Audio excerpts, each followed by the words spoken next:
welcome to Wrestling and Everything Coast to Coast with your host. Right now, it's me, Buddy Sotello. Mike Leno is off this week, and so is Evan Ginsberg. So I brought in two of my special bench players that have been here in the past and have done great interviews. So it's great to have them here. I didn't want to take this week off. So we've got Benny Scala here on my left, and on my right, I have Nikita Breznikov.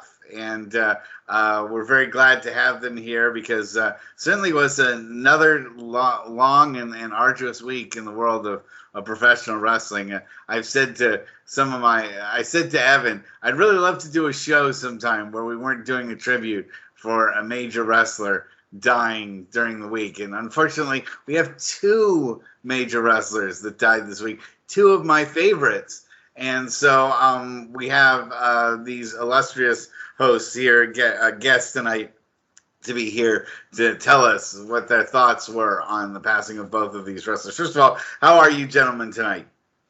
Good. Doing great. Same here. This is the problem, guys. When we live this long, we see so many go before us, you know? We're at that point. I wasn't expecting Bobby Eaton. I mean, that was a stunner. He wasn't a guy that was heavily into drugs. He wasn't heavily into, partying really hard. As far as I knew, the stories that I'd heard about him was he's a pretty down-to-earth guy. And, we don't have at least I don't have the full story on what happened to him, but a lot of it probably could have done with heartbreak from him losing his wife earlier about a month ago. It could be a great love story. I mean, I've heard of people through the years that are very deeply connected. When one goes, the other is following. And yeah, that could be a lot to do with it for sure. And then the other side of it is Jody Hamilton, also better known as the Masked Assassin, #1. And he was also one of my favorites. And one of the things I wanted to talk about this week was the subject of masked wrestlers. And especially when you want to talk old school masked wrestling, has nothing to do with lucha.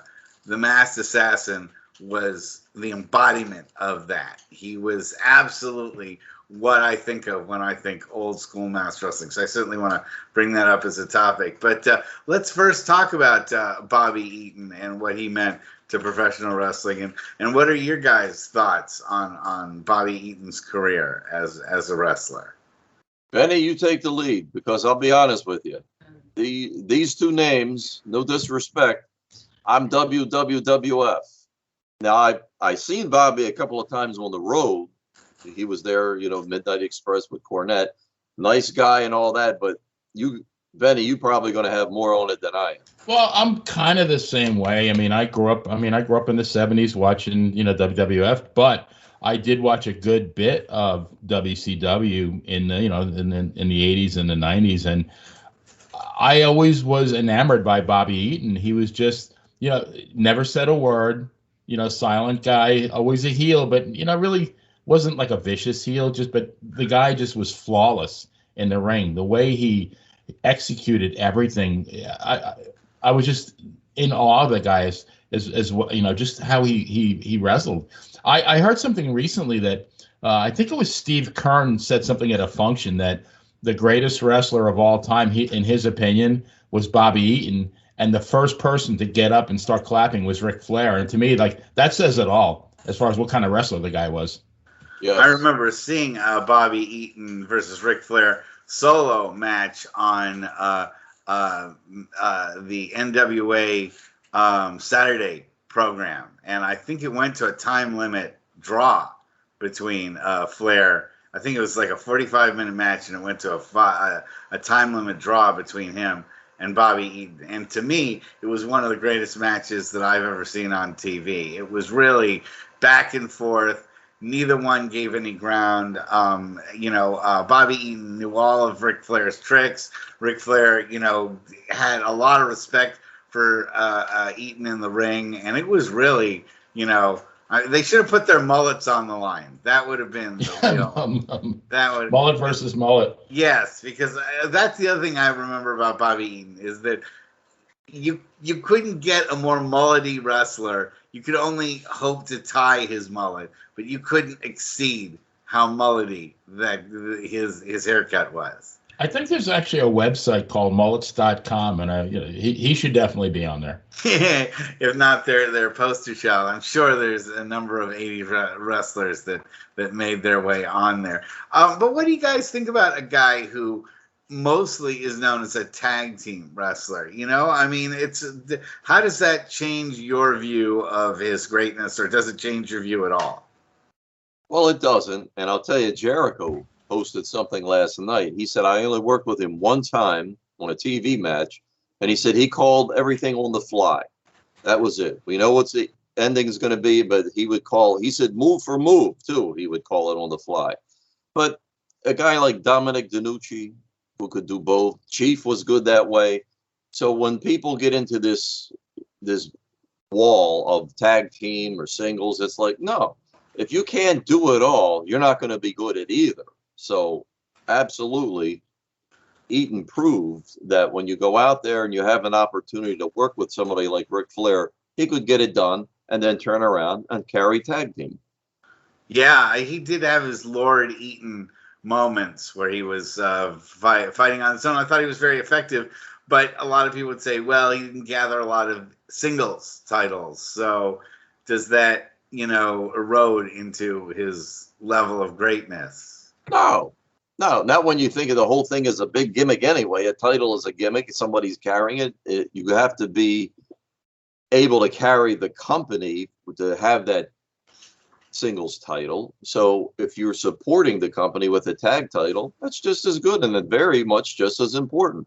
See, people talk about, I sold out the building, no, I went to see Joe Turco in the preliminary match, Johnny Rods, SD Jones. I went to see everybody.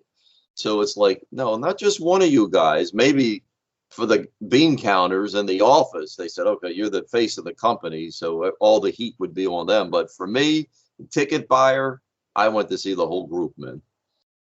I remember very fondly Tony Gurria. I love Tony Gurria. Tony Gurria, I bet he was pretty much five-time tag team champion with 3 or 4 different partners. But when you watched him in a singles match, he could put on a great singles match. But he's known mostly for his tag team wrestling. But great wrestler though. In Evan's absence, Evan always says when I post things of a Superstar and Gurria, he always says that was the greatest match he's seen. Yeah. Against Superstar in Nassau, Tony Gurria and Superstar. It was the best title defense he saw there because, the Garden, they only had so many dates. So, okay, they didn't figure Tony was going to be that big a draw, which I disagree. I think it would have. But Evan said when they did it at Nassau, it was just great, man. I enjoyed it. And I could have seen Tony as the IC champion.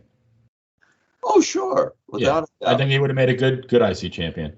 There was a rumor at one point that he was going to maybe going to be the guy to carry the company. Backlund, that was a whole other story, but there was some talk that maybe Tony Gurria could do this. He could do it all. Like you're saying, Benny, he would do all these moves. He had speed. He had a good body. Everything was there. And he connected with the crowd as well. And the women were nuts. Yeah, oh, absolutely, yeah. My God, they were nuts for him. I just always remember the Rookie of the Year contest in 1973. Him, Chuck O'Connor, Executioner number 2, Big John Studd, and they were the 2 main ones. And we were just pulling, man, we wanted Tony Gurria to get it, and of course he did. So that was great. So yeah, Tony Gurria, definitely number 1 guy, plus a wonderful person, just like we're talking about Bobby Eaton. He's one of these guys that you see him outside of the arena, he's not an ass. He's a good, decent person. Yes, I unfortunately never did get a chance to meet Bobby Eaton. The one thing is, he didn't work the West Coast very much at all, so we never really got to see him. The height of his career was WCW or the NWA, and they rarely ever fought here in Northern California.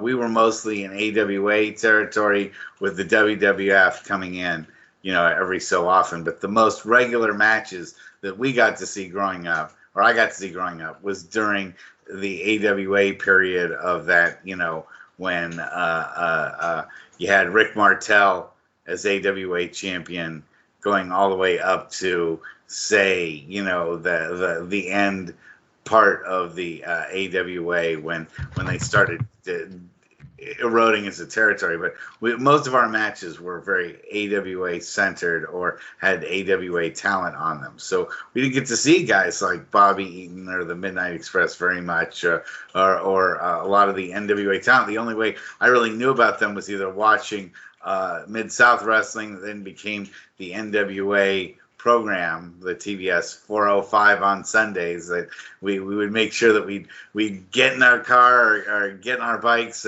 or make sure that we were home by 405 on Sundays so we could get a chance to see the NWA show, the JCP, the Jim Crockett production version of it.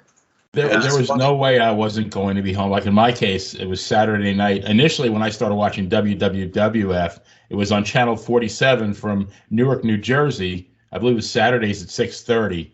And I mean, a nuclear holocaust would not have kept me from my TV set on Saturday night. See, we're channeling Evan again, because just last night I posted a picture of WOR with Superstar was the face on the ad. And Evan said, my God, there would be some times when I'd be at a party and I would feel like, oh, my God, I got to get home and see the show. It's like you couldn't miss Championship Wrestling Saturdays at midnight. I'll like shame myself publicly. October 11th, 1980, I got married at the Knights of Columbus in Hicksville, Long Island. And you know what I was doing at midnight? I was counting my envelopes while watching wrestling. Beautiful. I can't top that, but I can get close. I can get to that neighborhood. When I was at my prom with my friends, the limo had a TV set, and I furiously tuned it in and was able to get wrestling on the limo for our prom, and to which all the guys in the back, we all started tearing each other apart, doing, headbutts and claw moves, and our dates were all just like going, what have we gotten ourselves into? Did you have a second date with your date there? Or? Well, barely. And the second date was the okay, I've had enough of you, Russ date. So that's how that turned out. So, but hey, what are you gonna do when it's a setup date? But it's wrestling. I mean, geez. My friends were like, do you always know when wrestling is on TV? And I'm like, yes, I know when wrestling. I have to back in that 80s time. If you put me in front of 50 televisions, one of them was tuned into wrestling, and they were all off. I could still come to the TV set and put my hands on it and say, this is where there's a wrestling match being shown. This one is on the wrestling channel right here. And that's what it should probably be in my will that if or my directive, my life care directive, that if I can't turn the remote channel to wherever there's wrestling, go ahead and pull the plug on me. Amen. They hand me a remote. They say, Russ, right now we have it on the 700 channel, the 700 network. But if you could just hit the remote two clicks, you'll get to see wrestling. And if I don't do it, go ahead. Pull the plug on me. Why would you want to live anyway if you couldn't find it, right? If I'm stuck on the 700 Club, please pull the plug. Country Music Channel, go ahead, pull the plug on me. Lifetime, pull the plug. Sadly enough, the only reason why I'd be stuck watching the Lifetime Network is that a friend of mine is on a lot of those movies. A guy named Patrick Muldoon. Do you remember him at all? Yes. He was in Starship Troopers, and he is cast in every Lifetime. I Need a Man for Christmas, or Daddy, Mommy Has a New Daddy Friend. He's always cast as like the new guy in every relationship. So Patrick Muldoon, ladies and gentlemen, if you see him, you'll get to know him. You'll get to love him if you watch the Lifetime channel enough. But we're getting away from the main topic, which is the Bobby Eaton, at least for now. There's the biggest controversy you'll get with Bobby Eaton is that there's the Dennis Condrey version of the Midnight Express, and there's the Stan Lane version of the Midnight Express. Just like saying there's grape jelly and there's strawberry jelly, which one do you go with on your peanut butter sandwich? I'm an originalist. I'm going to go with Condrey, without a doubt. And why is that? Because I'm an originalist. I like that better. To me, see, like Strongbow and White Wolf. That was the Indian combination. The Strongbow brothers, forget about it. And no disrespect to Jules Strongbow, but Strongbow and White Wolf over the top just drove everybody. We loved them. It was crazy. To me, you can never beat the original the first time. It's just like anything, like sex or things like that. You can't beat that first time, man. You ain't ever going to be able to do it again like that. That's it. Sure, Dennis Condrey. I'm with that. Nikita. And I'm thinking of like Jimmy and Johnny Valiant as opposed to Johnny and Jerry. There's no comparison in my mind. That came up last week. Somebody. Okay, I will go down. I will disagree with my compatriots here, and I'd say I was a Stan Lane guy. I really thought he was a better tag wrestler overall and carried better in-ring performance than Dennis Condrey. His martial arts stuff, I liked he was in better physical condition. I think they had the more intense matches, especially when they went up against the Road Warriors. They were more believable with Stan Lane and Bobby Eaton than they were with Dennis Condrey. Dennis Condrey, as you can see, after he was done working with the Midnight Express, kind of just faded out and didn't do much. Whereas Stan Lane was a guy that could fight on his own, and he was credible on his own, but also was a really good match for Bobby Eaton because their skills were so different in the ring. And I've always liked that. That's one of the things that I love about tag teams. I love the big guy with the small guy. I love the speedster with the plotter. I love the martial artist with the brawler. I love the country guy with the city guy. Whatever you got that's going to show like either when the tag team is totally perfectly matched, and we'll get to the Assassins soon enough, or when they're totally a different style, like the East-West connection with Adrian Adonis and Jesse the Body Ventura, or when Adrian Adonis teamed up with Redneck Murdoch. In fact, you could probably argue and say Adrian Adonis probably had the record for weirdest tag team combinations that worked, where he was successful fighting with somebody else whose style was just radically different than his approach, and made it work. But I always liked the kind of the contrast in styles between Stan Lane and Bobby Eaton, the way they fought and the way they made it work into a championship. Of course, Jim Cornette has a lot to do with how that all worked together, and he was an amazing manager at the time. Your thoughts? Well, Cornette's the nucleus, without a doubt. But what I liked about Dennis Condrey, he looked like a regular wrestler. He came out and he didn't look like no great bodybuilder or any flashy this or that, but he could get the job done. That's what I appreciate, and that's what I like from the old school days. Nothing against Lane, but that's why I also like Condrey. Original, but he was just a regular guy. He'd get out there and got it done, but they were on top, which to me, there was something posted about the very first Spectrum, or no, there was just a Battle Royal at the Spectrum in 1981. And I said, why in the hell? Because they had King Kong Moscow win it. And it's like he already had a match with Backlund the month before. Why in the hell couldn't they have let Larry Sharp win it? That would have been a nice match if we already knew Battle Royal going in. So, okay, that's the top of the night, and you're going to have Backlund against whoever. So you're not expecting anything fantastic. You're not selling tickets based on that. Larry Sharp would have carried Backlund that night, and it would have been a great match. Why not give that to us? But they didn't do that, Well, I know why they didn't, because of the damn money. They would have had to pay Larry Sharp to be on top that night, and they don't want to do that, so they gave the money to Moscow. And it's like, it's always about the money. From the poorhouse to the White House, it's about the buck. What are your thoughts, Benny? I actually want just to veer off a little bit. I was going to ask Nikita something, because I think we had this debate on Facebook about Dominic DeNucci and Victor Rivera, and like when they replaced him with Pat Barrett, to me it was a big drop off, and I guess Evan was defending Pat Barrett, and I mean I have nothing against Pat Barrett. He was solid, but It wasn't the same when Victor Rivera left. Evan got pissed at me. I could feel that. And it was like, I started out with no disrespect to Pat Barrett. No, not at all. We didn't understand it, and we sure didn't like it. It's like, here's Victor Rivera and Danucci, a great team. And then it's like, what the hell is this? Irish Pat Barrett, get out of town. We don't like it. If they had started out together, it might have been fine. But, Victor Rivera was very important to us through the years. And he threw the best damn drop kick I ever seen in the business. He would come off the ground, and he's head and shoulders vertical with the guy he's nailing. He ain't kicking him in the ribs or in the knees. He's giving you a flying drop kick. So, yeah, it just it kind of spun. But I nominate Jim Brunzell's drop kick, by the way, just for the record. I'd never seen it.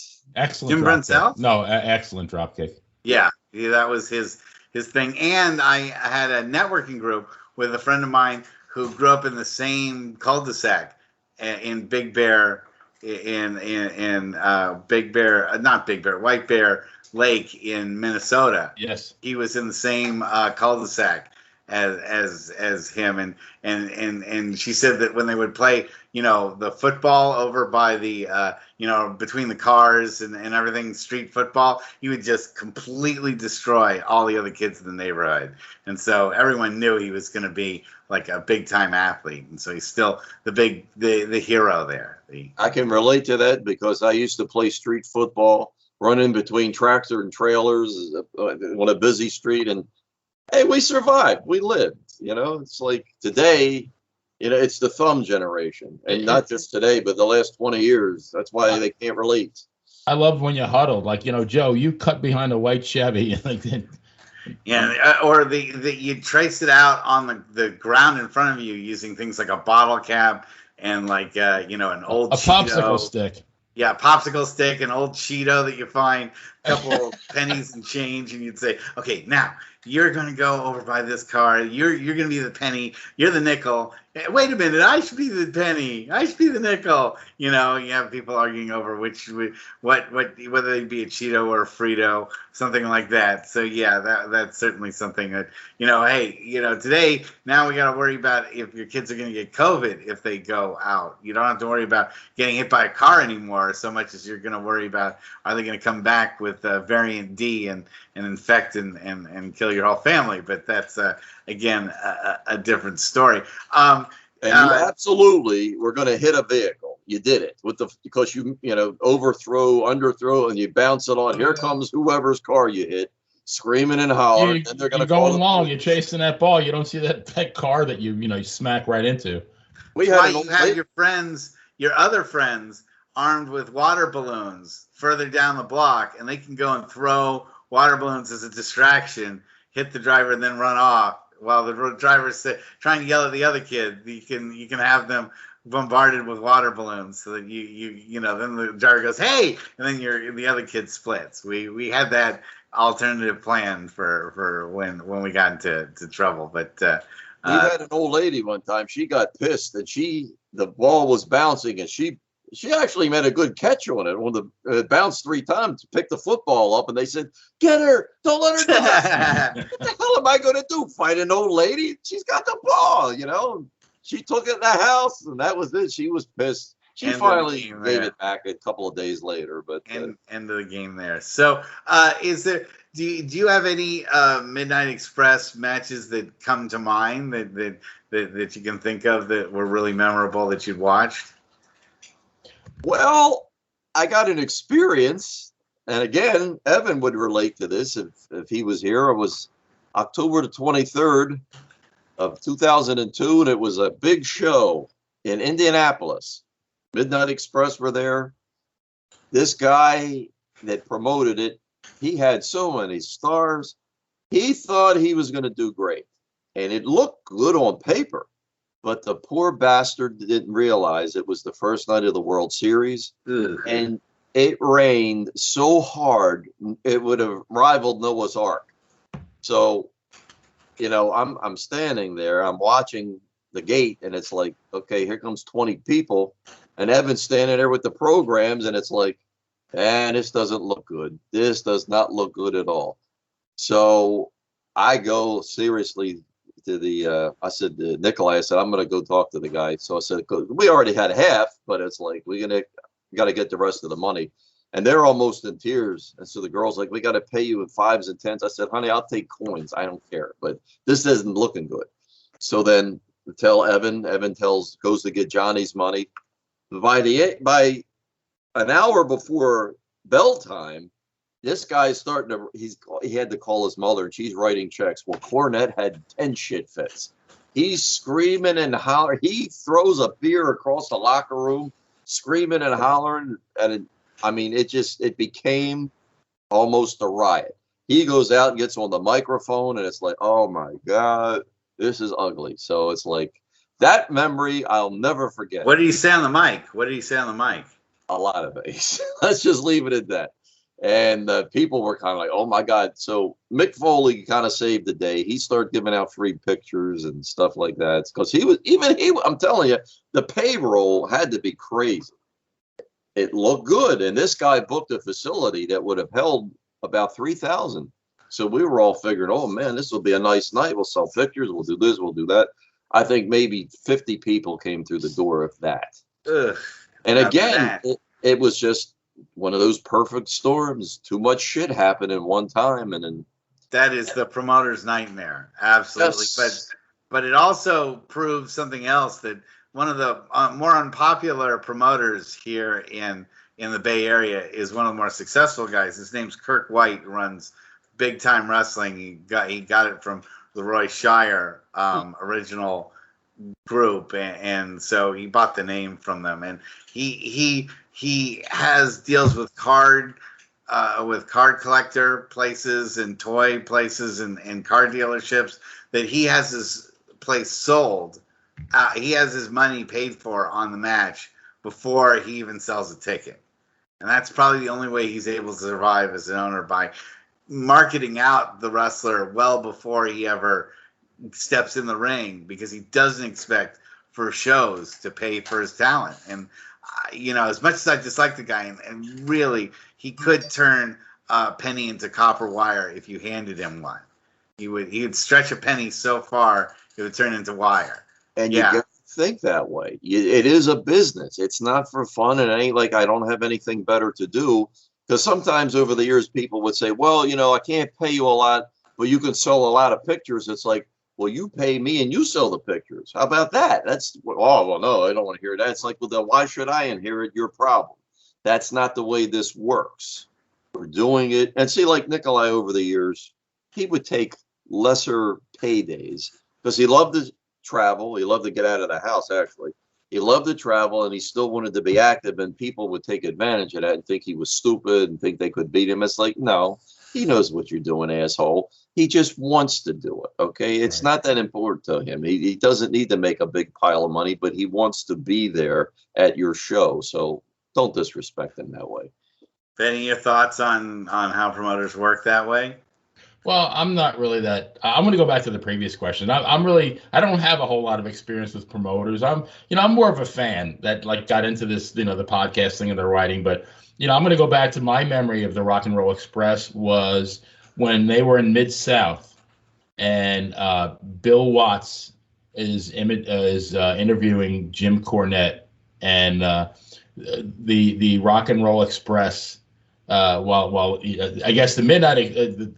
Cornette had come out with the Midnight Express, and then the Midnight they were celebrating, I think, winning the Mid-South Tag Team title, and they're out in the ring celebrating, and all of a sudden the Rock and Roll Express smushed Cornette's face into a birthday cake, and it's hysterical. And Cornette actually goes with Watts, and Watts just slapped him. I mean, Cornette did a 360. I mean, he sold the shit out of that slap, But the next weekend, then Cornette came back on, and I guess they slapjacked Watts, and they busted him open. So now they got heat going with the Midnight Express and Watts, and I think he brought in JYD, and just such great build these storylines out of nothing instantly and get heat where people want to pay and see this. Oh, absolutely. I was thinking a lot about the scaffold match. The 91 Bash? Yeah, with the Midnight Express and the Road Warriors, and what an incredibly dangerous and foolhardy match that was. And of course, Jim Cornette really broke his leg severely, falling off of the scaffold, and not he was supposed to be caught, and the I guess it was the Big Boss Man was supposed Bubba Ray was supposed to catch him and missed him, and he fell and he landed right on his leg and broke his knee and his ankle and like several places, and I mean, talk about selling something for the show. You know, that was even when they first announced the scaffold match, I was like, that really does seem like a bad idea. You know, I was like, I know you want to blow off a feud big time, but that just doesn't seem like a good idea. But hold on a minute. You got to clarify something for me. He's going to fall off the top of this scaffold, and Big Boss Man was going to catch him? Yeah, that's how it was supposed to. Big Boss Man knew I'd be the one. He'd be the one with the broken leg or broken arm. That's why he missed him. He ain't probably. But well, he was supposed to hang down further, and the Boss Man was, you know, I think the scaffold was higher than they anticipated it to be, right. And so you know it was only supposed to be maybe 10 feet up if you have a guy that's 5 feet or higher than that, so it's only about a 4-foot fall. So it's not if he hangs off the very end of it, but he fell straight off the main thing and much faster than he thought. Well, all I can say about it is it once happened to me. This sort of not from a scaffold, but I was picked up by, I entered into a Royal Rumble. I was entered in as number 30 for a Royal Rumble, and I was supposed to try to eliminate this one wrestler, and then he was going to pick that I was my managerial guy, and he was supposed to pick me up and throw me over his head out onto my other wrestlers that were waiting outside. And as he picked me up and threw me, my arm caught the top rope. And so instead of going out, I went straight down. And I swear to you, part of it, right before the match started, we were talking in the back room about like how my entrance should be.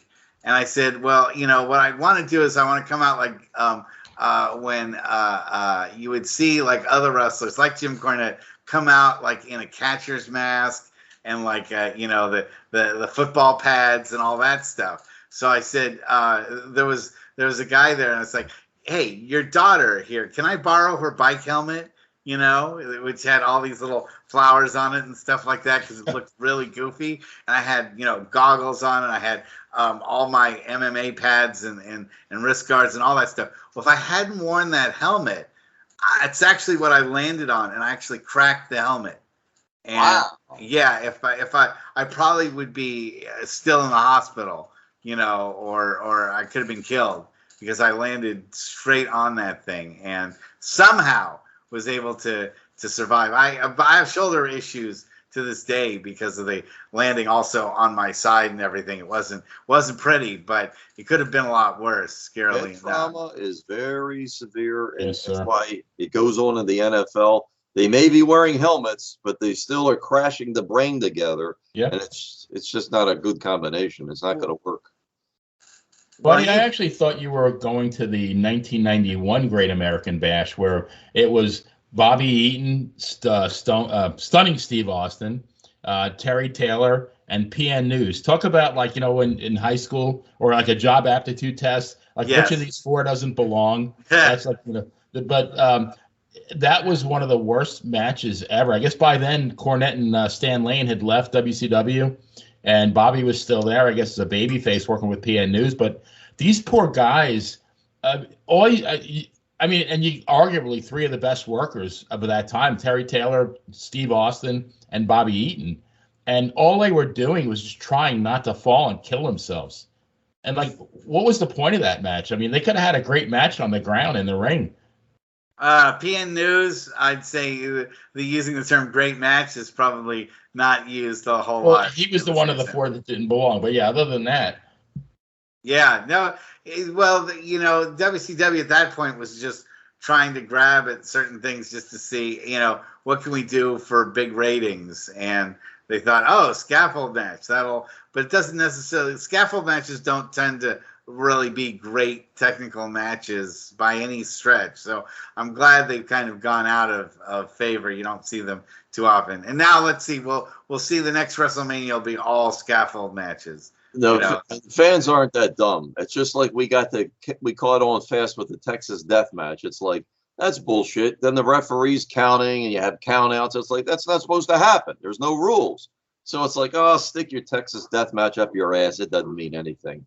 It is true. I always wondered, I've seen Texas death matches end on disqualifications and countouts, and I was like, that isn't how it's supposed to end. So it's true. Like they never tell the referee, or if it's a bull rope match and you're supposed to hit the four corners, drag your partner, the opponent to the four corners and hit it, and then usually it winds up being a pin or some kind of knockout. Anyway, for the guy gets wrapped up in the rope, and that's usually how the pin happens. So yeah, I do see the refs get a little flexible there on those rules. So gadget matches are, the WWE and certainly WCW got really enamored with them after a little while, and it kind of wears out after time.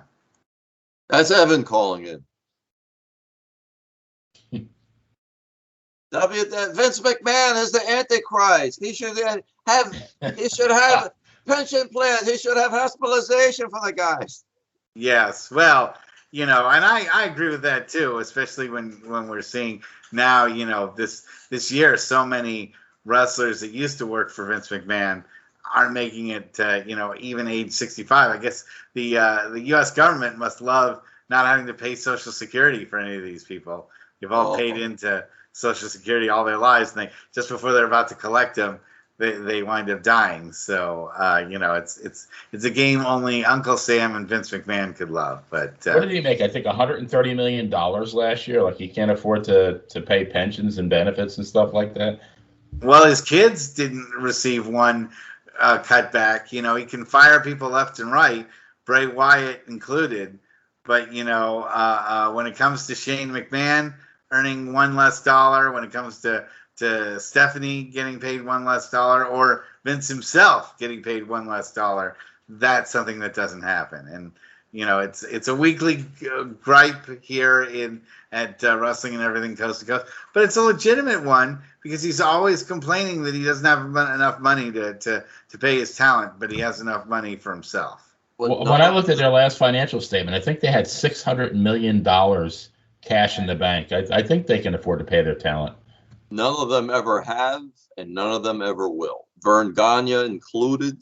Everybody that ever ran, Bill Watts, none of them ever did that. And in fact, Vern Gagne was taking money from people like Patera and Flair.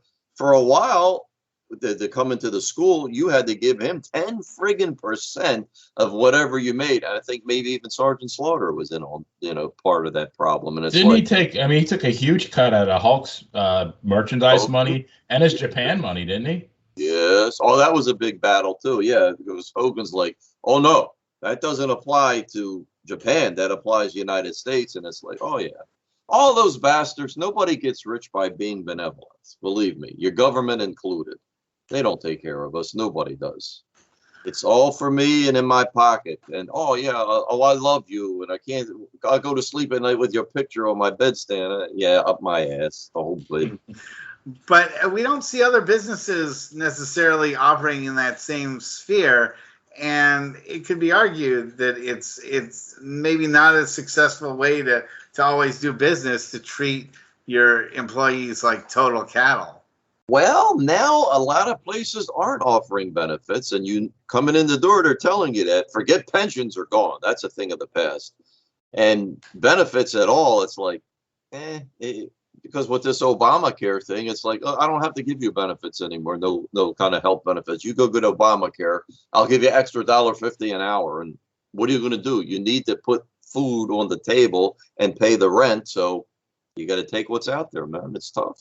Don't get me started on the ACA, because I'm a big supporter of it. And without it, my family would have been priced out of insurance because of pre-existing conditions, which is a total scam and cost my family tens of thousands of dollars before it came into effect. So I am a big fan of the ACA. I think tying healthcare into your job is a big mistake, and I think that you don't see any other countries where the type of job that you have mandates what kind of care you get medically. That's kind of a ridiculous concept. In fact, I don't think there should be health insurance at all, and I think we should have some kind of public option, which again would help a lot of these wrestlers out instead of having to pay out of the pocket. I remember a number of wrestlers that I worked with had to skip going to the emergency room and treat themselves with, a handful of OxyContin and, some shots of vodka, get them through, sleeping the night on the floor of their van after a show. Now you're bringing in what a couple of times we've done documentaries and things, why we've lost so many more than other sports, because it was self-medication. It wasn't always recreational, but pain is pain, and you got to go out there and work. So you're trying to manage that pain, and it doesn't always end with good results. So what you just explained is not conducive to longevity. I mean, living that lifestyle. Plus, you're probably eating, junk food, at a drive-through because you're trying to make your next show. I mean, you're not really promoting your own health. And sometimes it's a choice between gas and food, whether you're going to pay to get you to the next show or get yourself home. And I have had guys that, are relatively famous now hit me up for 99 cents so they could get a cheeseburger on their way back. I mean, I'm not going to name names, but they're guys that are now in the WWE making a lot of money. But back then, they didn't have enough change. They had to choose. But if they're going to put gas in their car or eat that night, and it's ridiculous. Nobody that works a show and should work an entire evening for somebody, and also folding chairs and handing out flyers and other things, should be not even making enough money to get gas home. But that is a reality of a lot of wrestlers. So let's switch this topic over to mass wrestling, which is, to me, one of my favorite topics of all time. First of all, Benny, can you explain the picture that you have behind you there? The greatest mass wrestler of all time, the revolting blob from, he was the principal in the movie Billy Madison. Oh, really? Okay. Yes. Is he someone that you worked with or ever had him on the show? Okay. Actually, the very first mass wrestler that I ever saw was Herman Munster when he played the Masked Marvel. I saw your clip on that. I was very entertained. Yeah, he jobbed out 8 times in a row, and then he finally beat Strangler Murphy with some outside interference by Grandpa. Well, I also remember Bugs Bunny. I love it. I also remember Bugs Bunny. Against the Crusher. Yes, as the Masked Marauder. And after Ravishing Ronald got, I guess he had, some pre-match jitters, and then Bugs Bunny substituted. That's right, and he uses the immortal line that now it's time to use some strategy. Right. And he tears his mask off, and he wrestled safe. I mean, he actually used the safe. Yes, absolutely. Yes, the safe off the ropes. That we don't see that finisher too often. Just like the schoolboy, and he never loses. So we bring this up to bring up the passing of Jody Hamilton, who was the masked assassin, who to me was there's in my pantheon of the greatest masked wrestlers, I do put the assassin in there. I put the spoiler in there. I put the masked superstar in there. I put the destroyer in there as guys that because these are guys that predate the lucha type thing. Now when people think mass wrestling, they think lucha necessarily. They don't think of these really old there guys. But I was thinking today as I was driving back from Red Bluff, I was thinking, there may not be something that says pro wrestling more than a pro wrestling mask. You could say, well, there's the belt, there's the ring. Thank you. Yes, I have one too. In fact, let me go grab mine. But there's the belt, there's the ring, there's boots. But those things could be in boxing, and those things could be in MMA, and those things could be in college wrestling. But the mask, once you see the mask with the angled eyes, with the nose cut out and the mouth, that is pure pro wrestling. You don't have that anywhere else in any other exhibition anywhere. And that, to me, sets it apart. It's a whole different world when you work with a guy with a mask. Nikita, do you ever manage a guy with a mask at all?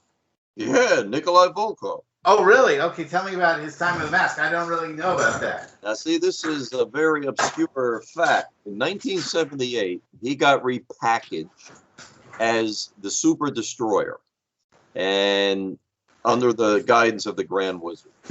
And luckily, it only lasted 2 tapings, because Nikolai said, "Oh my God, I hated it. It was hot. I couldn't see." They didn't know what else to do with him, so they figured, okay, and maybe they had Bill Mascaris in mind to feud with, but luckily it burned out, and that was the end of it. That just died. But, and I tell you what, I hate those friggin' things. I'll tell you why. Because we bought a box from Robert Gibson. He convinced us at a show, "Oh, yeah, these things sell like hotcakes." So Nikolai said, "Oh, yeah, we have to get the masks." I said, "All right." So we buy, of course, we prepay, and then we're going to make back what we sell. Took 3 years to sell those friggin' things at shows. I said, "Nikolai, don't ever bring that shit up anymore with these masks. That's a bad gimmick." What was Nikolai's name under mask? I didn't even know. Super Destroyer. Oh, he was Super Destroyer. That's funny, because I had Super Destroyer 2000 as my the man that Mark Smith, the Mark Bison Smith was Super Destroyer 2000, and it was great for him. It really actually transformed his character from being a guy that didn't get any heat because he was trying to be a face, but no, he just didn't get over. And once he put on the mask, he gained a whole new level of like how he could be a heel. He took it onto himself to become meaner and more vicious in the ring. And it brought out a whole new character in him that I'd never seen before. And he was great. He was so good as Super Destroyer 2000. I loved working with Mark as so. And my other confession is that I've always loved working with big, scary masked guys that don't say anything. To me, that's like such a wonderful like way to manage people. Is you have the big, scary, individual that doesn't say anything with the mask, and the mask makes him mysterious. You do all the talking for him. That's like a custom made way of getting stuff over, but it seems to be a lost art. Well, with goofy New York rules, I think that's why we had El Olympico before Mil Mascaras, because Olympico would wear it every place but New York. When he come to New York, he would just wear a hood with no face. Half mask, yeah. And it looks stupid. It's like, just take the whole damn thing off. But we loved El Olympico, so it was okay. But the funny thing is, when the spoiler came east, he had to unmask completely. Because of the rules at Madison Square Garden, right? Right. But who did he wrestle? The first time Mil Mascaras makes his appearance, he wrestles Mil Mascaras. It's like, what a slap in the face. And of course, Mascaras wasn't going to come unless he could wear it, because he wasn't going to kill the gimmick. So I don't know, did they pay New York State Athletic Commission a fine, whatever? But Mil Mascaras, his debut in the Garden was against the spoiler. So it's like, boy, that was tough to take, I'm sure, for Don Jardine. Oh, he's one of my all-time favorites, by the way. He might be my favorite wrestler of all time, is the spoiler. I just loved his character and what he did in the ring. And him with Lou Albano on the East Coast, boy, they were dynamite. Yes. They put a lot of money out. Let me tell you, that was great. The spoilers matches are the ones I used to show my friends who were wrestling skeptics and said, it's all fake. I'd say, why don't you watch this guy, Don Jardine, or, watch this guy, the spoiler, in the ring, and tell me how fake this looks to you. Because when he walked that top rope and would do the slam down, and then he was very, very, very physical in the ring. Yes. And I think most guys that worked him said that, it was, those matches were pretty stiff. And you didn't mess around with Don once you were in the ring with him. He'd let you know if you were. It's like Stan Hansen. Like apparently with Stan Hansen, if you started fooling around with him and weren't taking it seriously, he would potato the hell out of you because he was getting insulted that you weren't taking what was going on in the ring seriously. And I would not want to make Stan Hansen or Don. Plus, he couldn't see very well, could he? That was my understanding. Yeah, his depth perception was very poor, and he didn't wrestle with contacts. I don't know if you've ever gotten in the ring, but wearing contacts in the ring, I've done it a couple times.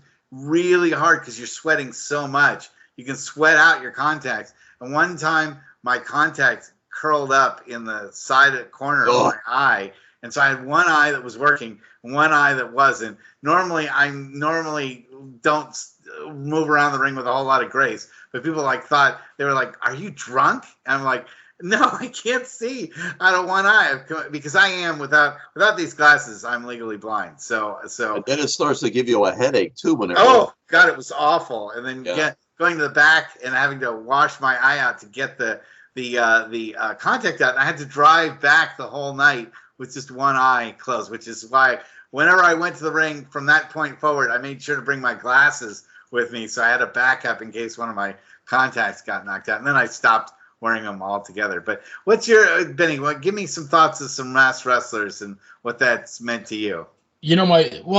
Growing up in New York in the late 60s, I don't really remember Bruno facing most of his challenges. I don't think there was any really top main event masked wrestler in his first reign.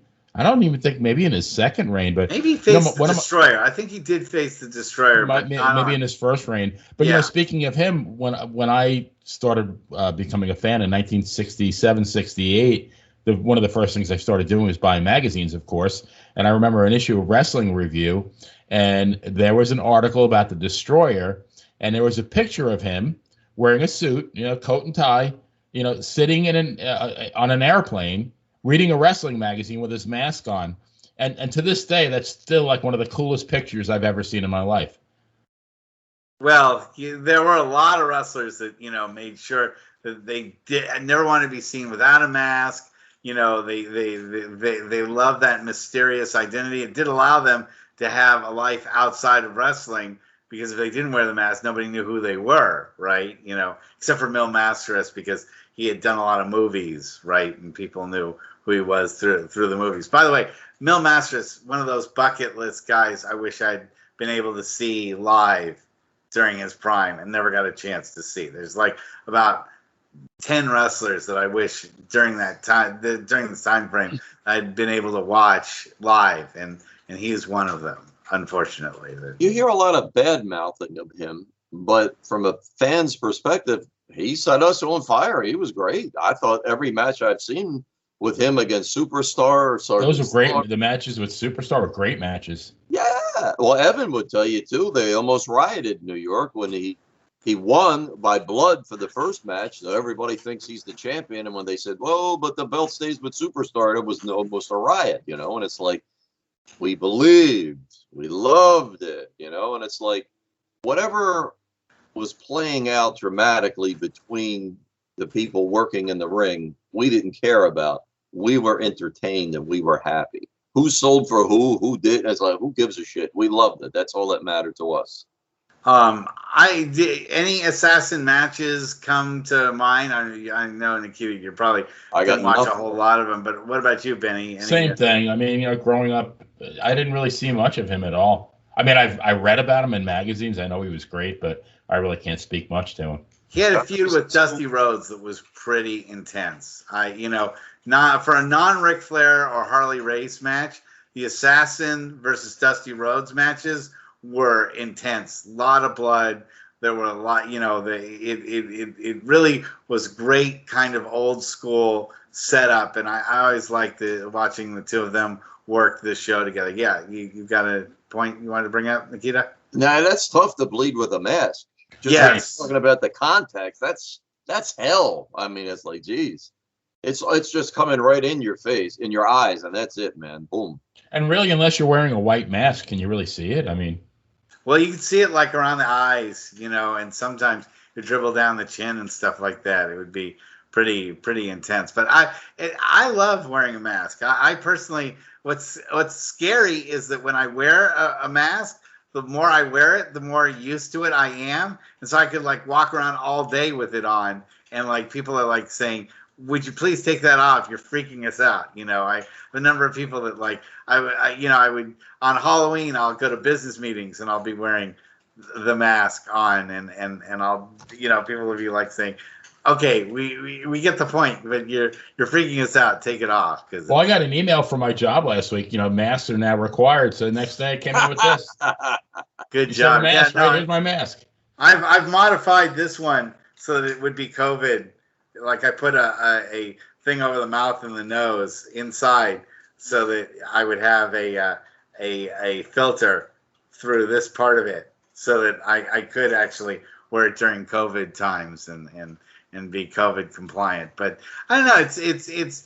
I'm sorry that Nikolai didn't like working the mask. It's certainly tough. Like when you're doing those summer shows out in Antioch and Lodi, where ring time out here in California in the Valley, it can be even at like 8-9 o'clock. It's 95 degrees out. In the summer with the same thing at 95% humidity. You take like the old Hamburg Fieldhouse or Philadelphia Arena, air conditioning was shit or non-existent. Non-existent. You're just, it's pouring out of you. We've worked warehouse shows where there's just one big like airplane fan that they have, and that's it. And you're only getting hot air pushed on you. That's about it. I was at Jimmy Valiant's birthday bash today at his his BWC, his Boogie Wrestling Camp, and part of the deal was all his trainees wrestled, and I mean we were melting in there. There was no AC, and it was very it was very entertaining, but it was hot and sticky in there. Yeah, and then I've had those moments, and then I also think back of when we did a show in Galt on December 30th. Okay, and it was an indoor hockey arena with no insulation, and so it was December 30th. We had the ring set up on the ice itself. They had like artificial turf they put over the ice. We put the ring on top of it. This was the one time that everyone was jealous. It was Super Destroyer because he had the mask on and he was like nice and toasty. Everybody else was in their shorts and their trunks and freezing. I have never been so cold in 4 hours my whole life. And I get to, fortunately, as Buddy Sotello, I used to wear a suit, which was not great in the summer matches. But in that winter match, everyone was jealous of me Super Destroyer because we were fine. We're like, oh yeah, we feel great, no problem. And everybody else was freezing to death inside that indoor hockey arena with nothing but ice below and no insulation at all. It was really something. In fact, one of the wrestlers did that thing with what Triple H does where he pours the water on his head and he's got a shaved head. So nothing but steam rose up from his head. It was so cold in there that the water, it was a cool effect, but it was a nice reminder of like how incredibly cold it was.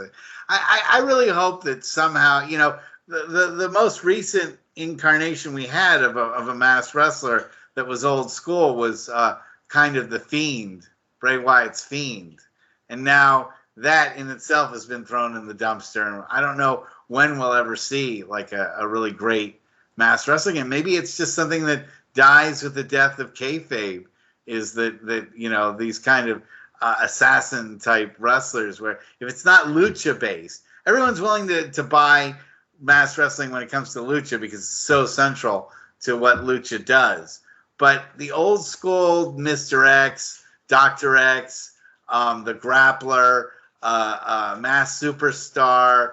In fact, one of the things that we used to do that was great was the guy who's Simon Gotch. You're familiar with Simon Gotch with the Vaudevillains? He got his start in California. And we used to book him twice on the show, A, because we didn't have enough talent, and B, he liked the character, that he would be super otaku. So he would wrestle once as Psycho Seth, the California Crippler, and then he'd come back on the show later as Super Otaku and wrestle 2 totally different matches. And 99% of the fans had no idea it was the same guy. So Got you beat. Tom Brandy would wrestle 3 times as Tom Brandy, Salvatore Sincere, and as the Patriot. Really? Oh, okay. Wow, that's talk about, hamburger helper and getting your money's worth. Yes. Off of one guy in one show. Absolutely. But because at one time, Nikolai and I are in the ring. We're waiting to be saved by Salvatore Sincere or by the Patriot. So Sincere puts us down with the help of Amy Lee. So we're laying there. And Nikolai said, "This is stupid. This is too freaking long. What the hell's he doing?" I said, "Well, Nikolai's got to go put all that shit on, So we're laying there, and they finally, 10 minutes later, he shows up, and it's like, my God. Yeah, crazy. That they might have caught on to, but, fortunately, in the days of kayfabe, people were willing to be more patient on stuff like this. But, and then, of course, there was the whole level of guys that would, quote unquote, leave town and then come back with the hood on, like Dusty Rhodes when he was the Midnight Rider, and you had JYD as the Yellow Dog, and you had Ric Flair's the Black Scorpion. That was always a... Yeah, WWF never did that. They never had a loser leave town match ever. Well, they did, and the one loser left town, and he's never been back, and that was Larry Zbyszko. Oh, I'm talking about for the cartoons of '84. Right. Yeah, no, they never did, because I think deep down Vince felt like you'll always be back. No matter who you were, no matter what circumstances you left, unless you died, somehow there was a chance you're going to be back at one of his shows. There's a couple that I've seen over the years that shocked me. Bruno's return, Sergeant Slaughter's return, Bob Backlund's return. It's like never say never, man, because they could come back. And one of these days, Vince will probably find a way to computer animate these, to make holograms like you have with the other rap celebrities that they've put on stage. So maybe we're gonna have the holographic wrestling federation, before too long. Don't give them any ideas. Exactly. If we had the World Bodybuilding Federation, anything is possible. Am I correct about that, guys? He had it for a while, yeah. So Benny, any other thoughts about masked wrestlers? Any other thoughts about? Just like you said, though, especially when they had a manager. So now, like you really don't know what they look like. You don't even know what they sound like. It's just like that whole aura that they had. You really didn't know who this guy was. You had no idea. Now you had other instances like, again, I went to see Jimmy Valiant today. There was a picture on his in his museum when he was Charlie Brown from Out of Town, and every single person knew that was Jimmy Valiant. But then the majority, like, I didn't know who Mr. Wrestling 2 was. I didn't know who the Masked Superstar was. I had no idea. Yeah, no, and it added to that mystery of like who it was. You wanted to see him get unmasked. When guys would start pulling towards the back, you'd get excited that maybe you'd actually see an unmasking happen. And of course, then the guy would then poke the dude in the eyes and use that as a reversal. You can say, pin the guy first, then take the mask off.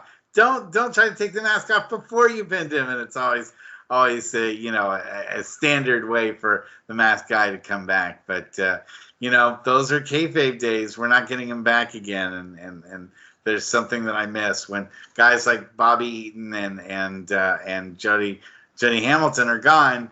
It's just up to us to be able to remember them and to give them some kind of context and save the world. I'm trying to conjure up my memory of like any TV unmaskings, and I know there were a couple. I just can't think of them. Yeah. Well, they did have Pete Doherty unmasked as the Golden Terror in Madison Square Garden, because it was a mask versus mask match with Mascaras. So even though he didn't want to take it off when he got beat, Mascaras pulled it off. And, we knew it was Pete Doherty. But then there was a couple of different versions of the Golden Terror. But that happened, it was on cable, but not on the TV Championship Wrestling show. He wasn't the original Golden Terror, was he, Nikita? No, he wasn't the original. Because no. the other guy was a main event guy, wasn't he? Didn't he wrestle against Bruno? Yes, there was another Golden Terror years before that, yes. I think the assassin was unmasked once, but he had a towel. Jim Cornette got a towel or something, or Sir Oliver Humperdinck gave him a towel. So even though he lost the mask, he had the towel over his head. I think Don Morocco got unmasked in Florida once. I forget what his mask name was, but I think Mr. M or something like that, and he got unmasked. Yeah, the Magnificent M or Mr. M, yes. something like that. Yeah. Yes, not that we couldn't have guessed it was him, but sometimes they're more obvious than not. But like Killer Kowalski when they were the Executioners, we knew it was Kowalski. I mean, even one time Vince got excited and called out Kowalski during the broadcast of the match, and it's like, how about the Machines? Do you remember the Machines? Oh, well, that machine gimmick started. Everybody. Giant Machine, Super Machine, Piper Machine, Hulk Machine. Yeah, and they had the Giant Machine, and they're saying it's not Andre the Giant. Well, okay, how many other 7'4", 500-pound mass wrestlers with a heavy duty French accent?